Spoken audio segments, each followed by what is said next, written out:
Hello fellow cinephiles, 90s Film Guru here. Thanks for joining me today. But today I'll be looking at Wolf. This came out in 1994, was directed by Mike Nichols, starred Jack Nicholson, Michelle Pfeiffer, James Spader, Christopher Plummer and a few others. For those who haven't seen it, it focuses on Will Randall, played by Jack Nicholson, an editor-in-chief in a large New York publishing house, who is about to lose his job. When he's driving home one night, he hits something, finds it's a wolf, and he gets bitten by this particular wolf. After that, he starts to be affected by it. Animals react to him in a strange way. The mark on his hand starts to grow hair and look weird, and he starts to be affected and starts to all his senses become heightened. He can hear better, he can see better, he can smell better, and he starts to be changing into something that he can't explain. After he loses his job, he starts to make choices along the way, and this is kind of where he meets Michelle Pfeiffer's character and the romance begins between the two of them. But due to him being bitten by this particular wolf, he starts to be much stronger and take a stand and not take people's shit, and he ultimately becomes a much more stronger person because of it. But that does have definitely a negative impact on him, and it all leads to sort of a shocking realization and a very shocking ending, and the choices made along the way that form what happens to him in the end. Firstly, I want to start by saying this is probably one of the strangest films I've ever seen. I like it a lot, and it is strange, but in a really great way. It's just a fascinating film to me. That's why I'm drawn to it, I guess. The film was made for 70 million, went on to make 131 million, so it was kind of successful in its own right. It just is an odd film, like I mentioned. Just the idea of Mike Nichols directing a werewolf film, or a Wolfman film probably. Now there is a difference, and I'll bash on about this forever. There's a difference between a werewolf and a wolfman. A werewolf is someone who completely changes into a wolf or werewolf. A wolfman partly changes, but is still a human man underneath it all. And yes, this film has a couple of aspects to that, but they treat it like it's a werewolf, but it's not. It's a wolf man. Because of his transformation, he's complete, and he's still a man. He just grows teeth and his face changes a little bit, but he doesn't become a full-fledged creature. Well, not completely anyway. So that's the difference. Anyway, I'll get off my high horse. I just feel this was a strange choice for Mike Nichols, who's really known for comedies and dramas and sort of fun movies. And it sort of plays out in a unique way, and that's why it's so different. The first half feels like just this sort of drama with Will Randall sort of trying to make a name for himself and trying to hang on to his job and just trying to become better, and because he gets bitten, he does. And it allows him to be much stronger than he was before. But then it shifts. The second half is really more this sort of wolfman, werewolf kind of concept, where people start dying and we start to question if he's the one doing it, and so does Michelle Pfeiffer's character, Laura. She's not quite sure if she's on his side to begin with completely, and then there's something that happens towards the end of the film and she starts to doubt him. So it sort of shifts. It has two sort of aspects to it. It could have been a straight drama without having sort of a wolfman, werewolf concept into it, but it kind of works because of that, because it's so different, unique, and it's such a refreshing take on that particular genre in many ways. I know there was a bit of clashing between the original writer and Jim Harrison and Mike Nichols, because Harrison ended up leaving the production due to creative differences with Mike Nichols. I think they both had different ideas of what they wanted the film to be, and you can really see that by the finished product, even though Harrison did leave the production. It feels a bit lighter, a bit weird, a bit wacky, this sort of obscure humour in it, and it seems much more like a sort of fun drama-y thing that Nichols was most known for. And I think it's Harrison that really brought in that sort of wolf aspect, that werewolf, wolfman concept. And I think that the third act, which is my favourite part of the movie at the end, is really him and what he wrote. But they had different ideas of what they wanted the film to be, and ultimately Nichols won out and he crafted this film that just is great in its strangeness. There were some original casting choices too for the film. Charlotte Randall, Will Randall's wife. They originally wanted Mia Farrow, But because of the rocky road that she was having, or issues her and Woody Allen were having, and the sort of scandal that came about because of that, they didn't want to put her in that lead, and unfortunately she couldn't be part of the film, which was tragic. But Kate Neilgan took on the role, and she's really good. It's a very small role, but she's really good in it. She only has a handful of scenes, but she does stand out in many ways. For Laura Alden, who Michelle Pfeiffer played, they had Sharon Stone was a choice as well. I think Sharon Stone could have done it, but I don't think she could have done what Michelle Pfeiffer did with the role, so I'm glad they went with Michelle Pfeiffer. And they had to reshoot the ending, apparently. The film was shelved for 6 to 8 months while they redid the ending that had poor reception, apparently. I'm kind of intrigued to see what the original ending was going to be, but I love what the ending is now, so I'm glad they kind of did reshoot it. And the wolves in the film, which there aren't many, were trained. There was animatronics in regards to that, and also in the third act, there's a fight that happened, and they use animatronics for some of it, which I really loved as well. My man Roger Ebert said about Wolf, he said, Wolf is both more and less than a traditional werewolf film.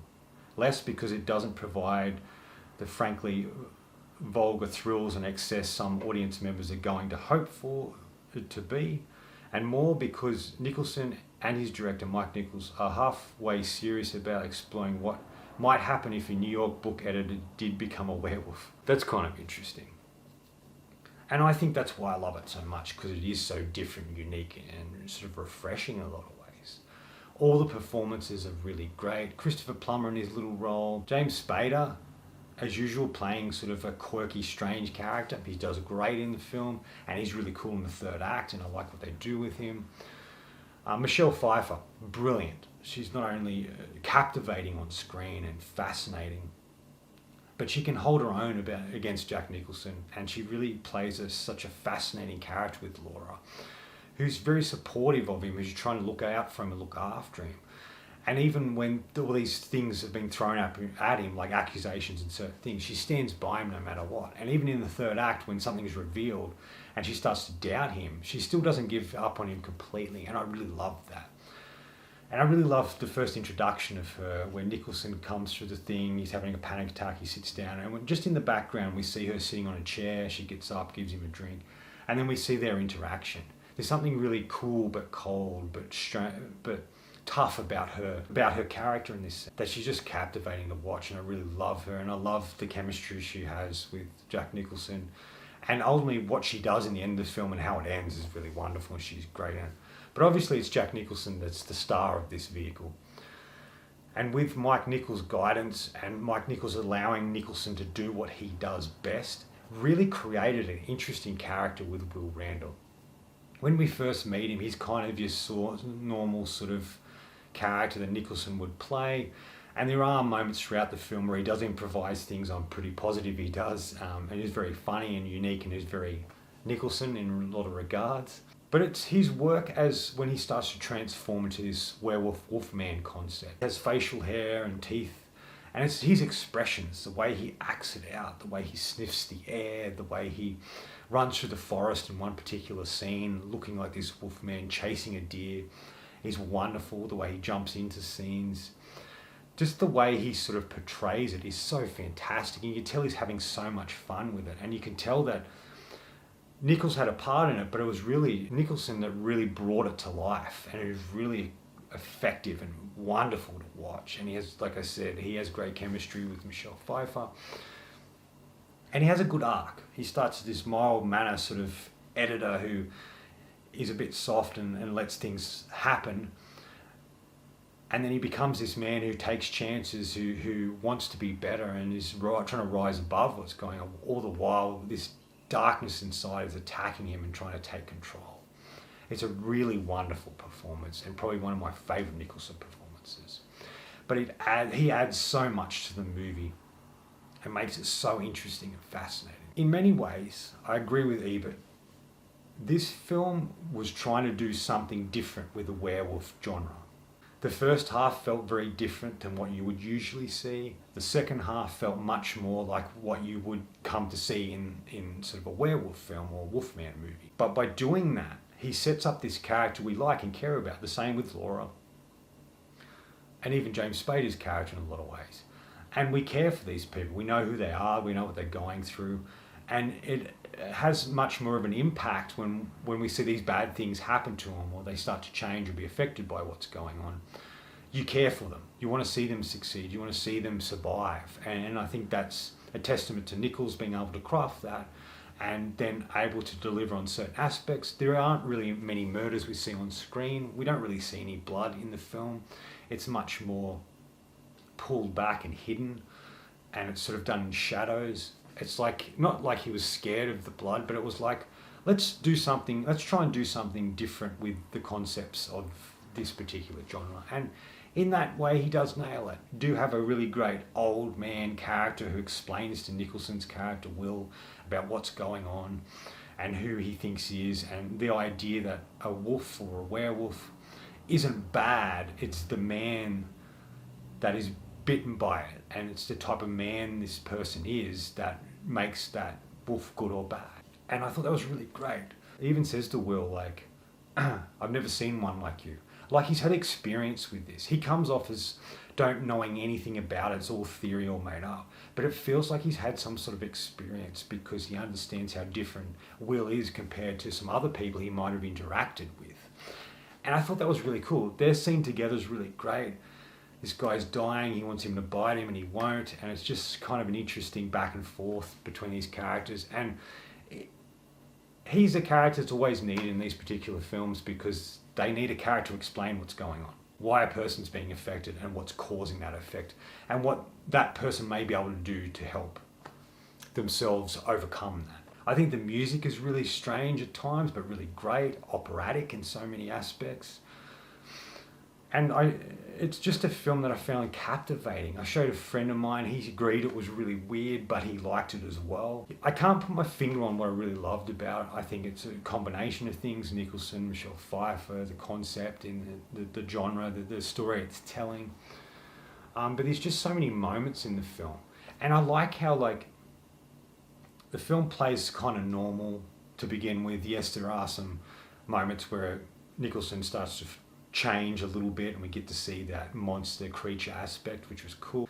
But it's the third act that shifts into a different direction. It feels much more like a De Palma film or something Hitchcock would have done.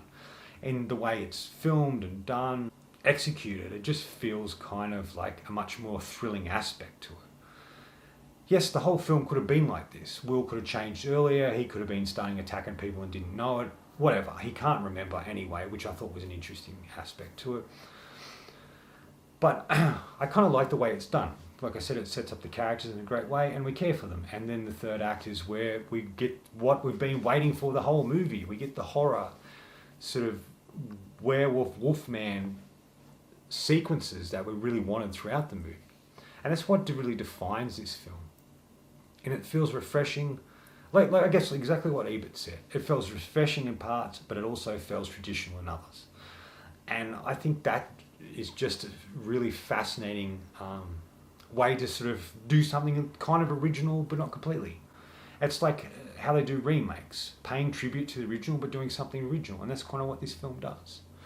It feels much more like a film like the original Wolfman from 1941, but also feels a lot like Wolfen that Albert Finney was in, where it's much more about wolves and in the way it looks at that, and it sort of takes a little bit. And I thought that was interesting as well. There are many memorable scenes in the film I really like. Will first changes is kind of cool, where he meets and starts to have a conversation with Laura. I really like that sequence as well. And obviously the ending of the film. There's something that happens at the end. I'm not going to give anything away if you haven't seen it, but those who have, you'll know what I'm talking about. That's really effectively done. There's little bits of anchoring done throughout the film where Nicholson will say to someone, you shouldn't be drinking at work, like he can smell it strongly, vodka or whatever this person's been drinking. And that sort of sequence comes back later in the film, which in a really clever way. Ultimately, what the film ends up being is about a man who's not living, who's not alive in the traditional sense of things. He's just going through the motions. But being bitten by the wolf gives him a unique gift, gives him the ability to see things in a different way and able to express himself and able to start living again. He breaks free of the things he's usually traditionally known for. He takes a stand against his boss trying to fire him and goes around him in a creative way. He starts a relationship with Laura and there's a connection straight away from them. They're sort of both characters that feel like they haven't been living for a long period of time, but their interaction with each other starts to make them live again. And in the end, it's really Will making a sacrifice to save the woman he now loves. And it's so beautiful in that regard. By far, one of the most interesting werewolf, wolfman dramas that I've seen. They call it a thriller romance, which is a great way to sum it up because there is a lot of romance in it and there is a lot of thrilling aspects to it. I think the prosthetic and animatronic use is really wonderful and adds so much to it. There's certain shots I really love too where, you know, Nicholson's eyes change and he's watching the city and his eyes sort of, we have this sort of superimposed aspect of his eyes sort of floating over the city. I thought that was really cool. There's so many moments like that that really stand out. And it's just such a fascinating original film in this particular genre. I do highly recommend it if you like this genre and like something a bit different. It isn't completely different, but it's definitely trying to be something refreshing in this particular type of movie. The last thing I will say about is everything that's prosthetic, animatronic and stuff is done by the great Rick Baker. And he really delivers in this film. I miss his practicality of creature design and how they misuse him in a lot of ways, especially with Wes Craven's Curse, which was no one's fault but the studios, when they decided to go digital. But I would have loved to see what Rick Baker did with that film. There's just something about him, the way he does things is wonderful. And I think this is an art form that really needs to come back. And you only use digital when you have no other option. But anyway, that's it. That's my review for Wolf. I'd give this 4 out of 5. I think it's a really great film in its unique weirdness and just such a strange movie, but I loved it because it was so strange. Anyway, that's it from me. Thanks for watching today. If you like what you see, please hit subscribe down the bottom, follow me on Letterboxd and Facebook. Otherwise, until next time, enjoy the movies.